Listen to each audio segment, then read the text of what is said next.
World War III has never been closer than it is right now. We need to clean house of all of the warmongers and America Last Globalists and the deep state, the Pentagon, the State Department, and the national security industrial complex. One of the reasons I was the only president in generations who didn't start a war is that I was the only president who rejected the catastrophic advice of many of Washington's generals, bureaucrats, and the so-called diplomats who only know how to get us into conflict, but they don't know how to get us out. For decades, we've had the very same people, such as Victoria Nuland and many others just like her, obsessed with pushing Ukraine toward NATO, not to mention the State Department support for uprisings in Ukraine.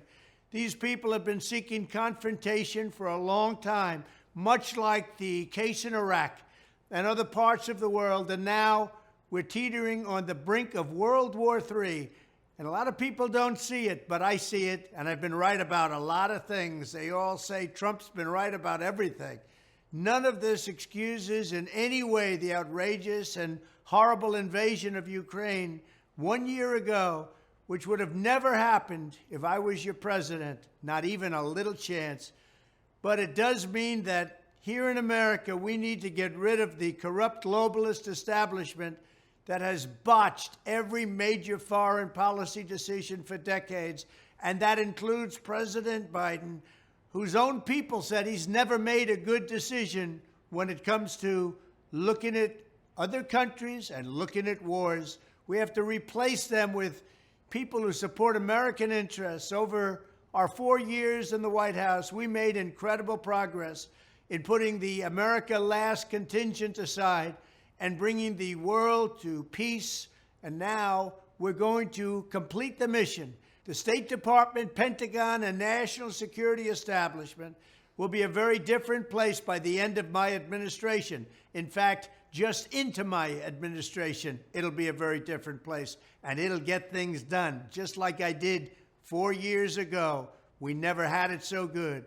We'll also stop the lobbyists and the big defense contractors from going in and pushing our senior military and national security officials toward conflict, only to reward them when they retire with lucrative jobs, getting paid millions and millions of dollars. Take a look at the globalist warmonger donors backing our opponents. That's because they're candidates of war. I am the president who delivers peace, and it's peace through strength. There was a reason we had no conflict. There was a reason we didn't get into wars, because other countries respected us. I entirely built, all right from the beginning, rebuilt our military. It's a big reason for that. They didn't want to mess around with the United States, and now they're laughing at us. We could end the Ukraine conflict in 24 hours with the right leadership. At the end of my next 4 years, the warmongers and frauds and failures of the senior ranks of our government will all be gone, and we will have a new group of competent national security officials who believe in defending America's vital interests above all else. Thank you very much.